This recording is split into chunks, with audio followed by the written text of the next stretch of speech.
अब इंडिया गठबंधन की बात है, विशेषकर हर गांव में लोग परिवर्तन चाह रहे हैं। बीजेपी ने जो जुल्म किए हैं, किसानों के ऊपर जो अत्याचार किए हैं, बहन बेटियों के ऊपर जो अत्याचार किए हैं, उसके खिलाफ अब लोग वोट दें। इन्होंने 15-15 लाख रुपए देने का वायदा किया, मुकर गए। 2 करोड़ रोजगार हर साल देने का वायदा किया, मुकर गए। किसान क्या है 2022 तक डबल करने की बात करी, मुकर गए। एमएसपी की गारंटी का कानून बनाने की बात करी, मुकर गए। तो अपनी कौन सी जबान पे स्टैंड कर रहे हैं? किसानों को आतंकवादी कहा, खालिस्तानी कहा, नक्सलवादी कहा, आंदोलन जीवी कहा, पता नहीं क्या क्या कहा। लाठीचार्ज करी, आंसू गैस के गोले छोड़े, बहुत कुछ किया। किसानों को जितना परेशान भारतीय जनता पार्टी ने किया, शायद इतिहास में कभी ऐसा नहीं हुआ। 750 किसानों ने शहादत दी। तब प्रधानमंत्री ने माफी मांग के 3 काले कानून वापस लेते हुए कहा कि हम एमएसपी की गारंटी का कानून बनाएंगे। नवीन जिंदल कितना बड़ा आपके लिए, आपको नुकसान पहुंचा सकते हैं चुनाव में, या आप उनको नुकसान पहुंचा रहे हैं? आप कह रहे हैं अभय चौटाला चर्चा में देखिए, नवीन जिंदल काफी को पैसे वाले मैंने हैं। क्या नुकसान पहुंचाना है चुनाव और में, उसने मुझे क्या पहुंचाना चुनाव में है? ये जनता है। जी। जनता अब इंडिया गठबंधन को वोट दे रही। अरविंद जी ईमानदारी की निशानी है, भ्रष्टाचार के काल के रूप के अंदर जाने जाते हैं।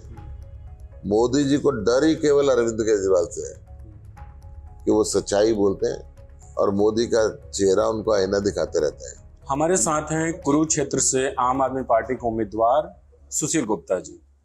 हरियाणा में कांग्रेस और आम आदमी पार्टी का गठबंधन है। 10 में से 1 सीट आम आदमी पार्टी को मिली है, जहां से सुशील जो उम्मीदवार है। क्या चल रहा है, क्या माहौल है अभी चुनाव में? बहुत शानदार माहौल है जी। और चारों तरफ अब इंडिया गठबंधन की बात है।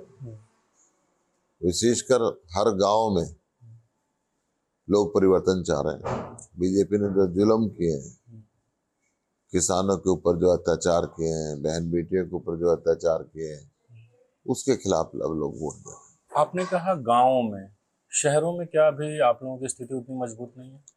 शहरों में मजबूत है, शहरों में मुकाबला जबरदस्त है, परंतु गांव में एक तरफा माहौल है। अच्छा, एक तरफा मतलब यहाँ से बीजेपी से नवीन जिंदल है, जो पहले कांग्रेस में रहे हैं और सांसद भी यहाँ से रहे हैं। इनेलो से अभय चौटाला मैदान में है, जो दिग्गज परिवार से आते हैं। यहाँ से उन्होंने चुनाव भी लड़ा है। तो कैसे लड़ाई देख रहे हैं? त्रिकोणीय है, देखिए, किससे लड़ाई है? अभय चौटाला कहीं स्टैंड नहीं करता। वो बीजेपी से प्रायोजित वोट काटने के लिए कुछ वोट काट सके इसलिए खड़ा हुआ है।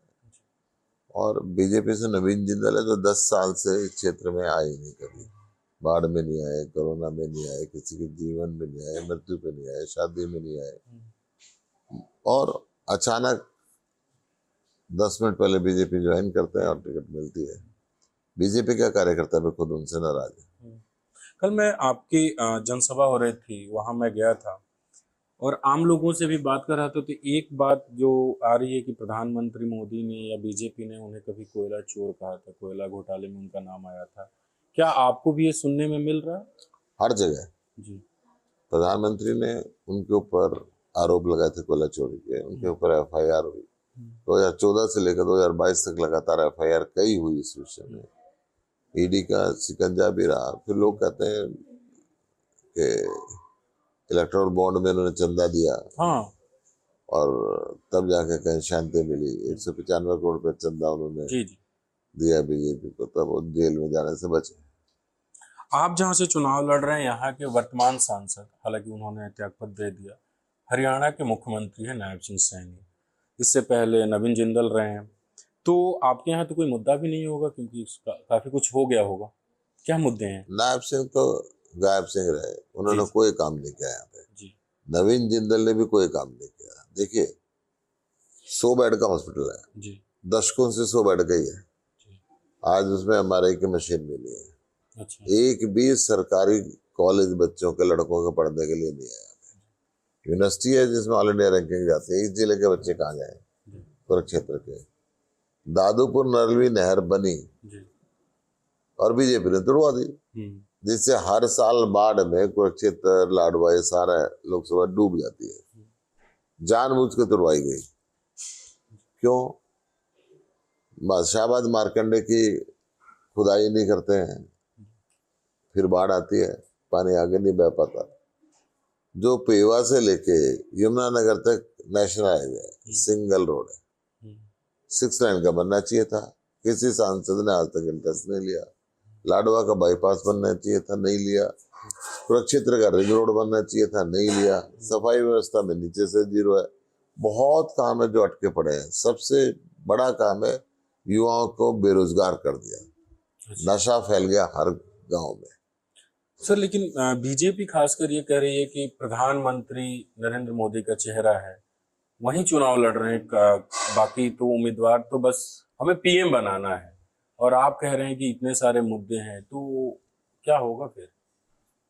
अब प्रधानमंत्री का ये जो मर्जी कहते रहे, प्रधानमंत्री की झूठ अब सारा देश जान गया है। वो अब तो हरियाणा में तो कहने लगे हैं, भाई चीन के समान की और मोदी की जबान की कोई गारंटी नहीं। अच्छा। इन्होंने 15-15 लाख रुपए देने का वायदा किया, मुकर गए। 2 करोड़ रोजगार हर साल देने का वायदा किया, मुकर गए। किसान क्या है 2022 तक डबल करने की बात करी, मुकर गए। एमएसपी की गारंटी का कानून बनाने की बात करी, मुकर गए। तो अपनी कौन सी जबान पे स्टैंड कर रहे हैं? आपकी पार्टी के सबसे वरिष्ठ नेता अरविंद केजरीवाल यहाँ आए थे, उन्होंने 3-4 मुद्दे उठाए जो खासकर हरियाणा से संबंधित है। एक है किसान आंदोलन, उन्होंने कहा कि दिल्ली नहीं जाने दिया, इस बार उन्हें दिल्ली से भगा देना। उन्होंने ये भी कहा, जो पहलवानों का मसला था कि ब्रजभूषण सिंह के बेटे को टिकट दे दिया गया। क्या ये मुद्दे हरियाणा में इम्पोर्टेंट हैं इस बार? बहुत इम्पोर्टेंट है जी। देखिए, हरियाणा किसान बहुल प्रदेश है, हर गांव में किसान ही रहता है। शहर के अंदर भी 50% जो लोग रहते हैं, उनका किसानी से सीधा सीधा संबंध है। किसानों को जितना परेशान भारतीय जनता पार्टी ने किया, शायद इतिहास में कभी ऐसा नहीं हुआ। 750 किसानों ने शहादत दी। तब प्रधानमंत्री ने माफी मांग के 3 काले कानून वापस लेते हुए कहा कि हम एमएसपी की गारंटी का कानून बनाएंगे। किसानों को आतंकवादी कहा, खालिस्तानी कहा, नक्सलवादी कहा, आंदोलन जीवी कहा, पता नहीं क्या क्या कहा। लाठीचार्ज करी, आंसू गैस के गोले छोड़े, बहुत कुछ किया। किसान ने किसी का कुछ नहीं किया, किसान शांति से बैठा रहा। उसके बाद प्रधानमंत्री ने जब वायदा करा, नहीं हुआ, तो 3 साल बाद किसान वापस जाने लगा, तो उनकी सुपर की गोली मार के हत्या कर दी। ये स्थिति ठीक नहीं है। और ये महिलाओं का मसला, हरियाणा के गांव गांव में आप घूम रहे हैं, मणिपुर 1 साल तक निर्वस्त्र घुमाते रहे, ना संसद में कुछ प्रधानमंत्री बोले, ना मणिपुर गए। अब देश की पहलवान बेटियां अपनी आबरू बचाने के लिए जंतर मंतर पे बैठी, एफआईआर लिखवाने के लिए सुप्रीम कोर्ट जाना पड़ा। सुप्रीम कोर्ट के आदेश पे एफआईआर तो हो गई, परंतु आज तक उसको गिरफ्तार नहीं किया। ब्रजभूषण का बेटे को सबसे पहले टिकट दे दी कि जा भाई, तेरे बाप ने बड़ा अच्छा काम किया था, तुम दोबारा सांसद बनो। और किसानों पे गाड़ी चढ़ाने वाले टैनी, जो इनका मंत्री था, ना तो उसमें मंत्री पद से हटाया, अब लोकसभा में जाने के लिए दोबारा सबसे पहले उसको टिकट दे दी कि जाओ, तूने किसानों पे गाड़ी चढ़ाई थी, तू बहुत अच्छा आदमी है। सर कल मैं आपकी यात्रा में घूम रहा था, तो एक इंटरेस्टिंग चीज दिखा, मेरे सामने भी दिख रहा है, आप देख सकते हैं कि कांग्रेस और आम आदमी पार्टी का पट्टा साथ बांधा हुआ है। एक पट्टा नहीं है, दोनों को एक मिला के बांधा हुआ है। यहाँ पे गठबंधन कैसे काम कर रहा है? क्योंकि दिल्ली में गठबंधन है, हरियाणा में गठबंधन है, पंजाब में नहीं है। तो गठबंधन धर्म कैसे कांग्रेस निभा रही है और आप लोग कैसे निभा रहे हैं? देखिए, हरियाणा के अंदर 10 के 10 सीटों पे आम आदमी पार्टी का कार्यकर्ता और कांग्रेस का कार्यकर्ता मिल के एकजुट होकर पूरे मन से काम कर रहे हैं। और कल अरविंद जी आए थे, वो भी 10 सीटों की बात करके गए कि 10 की 10 सीटें जीतनी है। तो गठबंधन का धर्म तो पूरा नहीं रहा है। मैं कुरुक्षेत्र में हूँ, कुरुक्षेत्र में कांग्रेस का एक एक नेता, एक एक कार्यकर्ता हमारे लिए काम कर रहा है। पर सर एक बात लोगों से मैं सुनता हूँ, यहाँ के पत्रकारों से, हुड्डा साहब के बारे में, कि वो आपको जीत के करीब तो पहुंचा देते हैं लेकिन जीतने नहीं देते हैं। ऐसा कुछ होता है क्या? नहीं, ऐसा नहीं। वो हुड्डा साहब खुद मेहनत कर रहे हैं। कल वो यहाँ पे आ रहे हैं। कल 5 विधानसभाओं में उनकी रैली है और पहले भी 2 दफा आ चुके हैं जी। अरविंद केजरीवाल जेल से बाहर आ चुके हैं, आपका वरिष्ठ पार्टी के वरिष्ठ नेता हैं, चुनाव पे क्या असर पड़ रहा है? लोगों में बहुत क्रेज है। अरविंद केजरीवाल जी जेल से छूट के सीधे पहले कुरुक्षेत्र में आए और कुरुक्षेत्र की 5 विधानसभाओं में कल उन्होंने दौरा किया। शानदार था 4 में। लेकिन एक सवाल सर ये भी उठता है कि आपकी जो पार्टी है वो भ्रष्टाचार के आंदोलन से निकली थी, पूरा एक मिशन ही था भ्रष्टाचार हटाओ। अब इस समय आपके पार्टी के तमाम वरिष्ठ नेता भ्रष्टाचार के आरोप में जेल में है, अरविंद केजरीवाल जमानत पे है।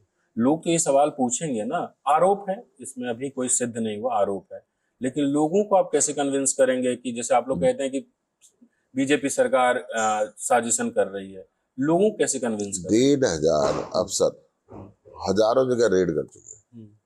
2 साल से फर्जी केस चला रखा है। आज तक तो 25 पैसे कहीं मिले नहीं। सुप्रीम कोर्ट ने भी कहा कोई मनी ट्रेल नहीं है। तो झूठ के पैर नहीं होते। संजय सिंह को इनको छोड़ना पड़ा, अरविंद केजरीवाल जी को जमानत देनी पड़ी। ये जो मर्जी कर रहे हैं।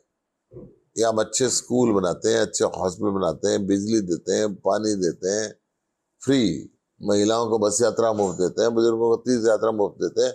उसके बाद भी हमारी इकलौती सरकार है जो 8,400 करोड़ रुपए सालाना कमा के सरकार के खजाने में जमा कराती है। हरियाणा में कुछ भी नहीं देते, ना शिक्षा, ना चिकित्सा, ना बिजली, ना पानी, पैसे देके भी नहीं है, और 50,000 करोड़ रुपए साल का घाटा है। तो भ्रष्टाचार तो ये है ना, ये पैसे जा कहाँ रहे हैं। पर सारी लड़ाई तो परसेप्शन की होती है ना। अरविंद केजरीवाल का जेल जाना कितना बड़ा मैसेज है कि जो आदमी एक समय जंतर मंतर पे रामलीला मैदान में भ्रष्टाचार विरोधी चेहरे थे, आज जेल में हो। ये जो मोदी जी जो मर्जी परसेप्शन बनाने की कोशिश कर रहे हैं, इनके बनाने से कुछ नहीं होता। ये सूरज के ऊपर दाग लगाने की कोशिश कर रहे हैं जो कभी पॉसिबल नहीं होता। अरविंद जी ईमानदारी की निशानी है, भ्रष्टाचार के काल के रूप के अंदर जाने जाते हैं। मोदी जी को डर ही केवल अरविंद केजरीवाल से है कि वो सच्चाई बोलते हैं और मोदी का चेहरा उनको आईना दिखाते रहते हैं। किस तरीके से मोदी अडानी के साथ मिलकर भ्रष्टाचार किया, किस प्रकार से अपने मित्रों के सारे कर्जे माफ कर दिए, किस प्रकार से वायदे करके मुकर गए। तो सारी चीजें जनता के सामने है। काफी सारे सांसद आपके गायब ही रहते हैं, प्रोटेस्ट वगैरह होता है, सिर्फ संदीप पाठक दिखते हैं। नहीं, सारे सांसद हैं। दिल्ली वाले दिल्ली में लगे हुए, पंजाब वाले पंजाब में लगे हुए, हरियाणा से में लगा हुआ। अच्छा, एक चीज और, मतलब आखिरी चरण की तरफ बढ़ रहे हैं, नवीन जिंदल कितना बड़ा आपके लिए, आपको नुकसान पहुंचा सकते हैं चुनाव में, या आप उनको नुकसान पहुंचा रहे हैं? आप कह रहे हैं अभय चौटाला चर्चा में, देखिए नवीन जिंदल अभी पैसे तो मैंने क्या नुकसान पहुंचाना है चुनाव और उसने मुझे क्या पहुंचाना है? ये जनता है। जनता अब इंडिया गठबंधन को वोट दे रही है। नवीन जिंदल कहीं स्टैंड नहीं करते। नवीन जिंदल का कोयला घोटाले के अंदर प्रधानमंत्री ने खुद नाम ले रखा है। हम कह रहे हैं नरेंद्र मोदी जी आए कुरुक्षेत्र के अंदर बोल के जाए कि क्या प्रधानमंत्री जी ने उस समय सच बोला था, तो वो देश के पैसे जमा हुए या नहीं हुए। अगर 195 करोड़ रुपए इलेक्ट्रल बॉन्ड में चंदा लेके देश के 1,86,000 करोड़ खत्म कर दिए गए, या प्रधानमंत्री जी ने झूठ बोला था, दोनों में से एक बात तो है ना। या तो देश के पैसे आने चाहिए, या नरेंद्र मोदी जी बोले कि मैंने झूठ बोला था। आए कुरुक्षेत्र में, उनका अभिनंदन है। कुरुक्षेत्र में बोल के गए थे वो देश का सबसे बड़ा कोयला चोर। अब कुरुक्षेत्र में स्पष्टीकरण देते हैं। अगर आप जीतते हैं तो 5 महत्वपूर्ण काम क्या करेंगे, क्योंकि बहुत सारी जनता यहाँ बैठी हुई है आपके यहाँ, 5 महत्वपूर्ण काम क्या करेंगे? सबसे महत्वपूर्ण है कि बच्चों को रोजगार मिले। उसके लिए यहाँ कुछ इंडस्ट्री आए, कोई गवर्नमेंट, सेंट्रल गवर्नमेंट के अच्छे प्रोजेक्ट आए। एक बात तो ये है, क्योंकि यहाँ पे इंडस्ट्री की बड़ी भारी कमी है। यहाँ पे हेल्थ इंफ्रास्ट्रक्चर को सुधारने की जरूरत है। हॉस्पिटल के बेड बढ़ने चाहिए, वहाँ पे आधुनिक मशीनें आनी चाहिए, 24 घंटे दवाइयों का प्रबंध होना चाहिए। तीसरा बात है कि कुरुक्षेत्र का रिंग रोड बनना चाहिए। पेवा से लेकर यमुनानगर तक का नेशनल हाईवे 6 लाइन का बनना चाहिए। पेवा का एक पुल काफी समय से अटका हुआ है, वो बनना चाहिए। लाडवा का बाईपास बनना चाहिए। ये मेन जो है। फिर ये गीता का दुर्गम स्थल है। ब्रह्मा जी ने ब्रह्म सरोवर की यहाँ स्थापना करी सृष्टि से पहले। तो ये धार्मिक पर्यटन के रूप के अंदर ये क्षेत्र विकसित होना चाहिए, जिसपे अभी तक ध्यान नहीं दिया गया। आप जीत को लेकर कॉन्फिडेंट हैं? 100%। बहुत बहुत शुभकामनाएं सर। धन्यवाद। This election season, your right to choose puts you at the heart of it again. We'd like to be your eyes and ears. Choose the journalism and media that serves democracy and you. Simply head on to newslaundry.com/subscription and pick up the TNMNL joint subscription of your choice today.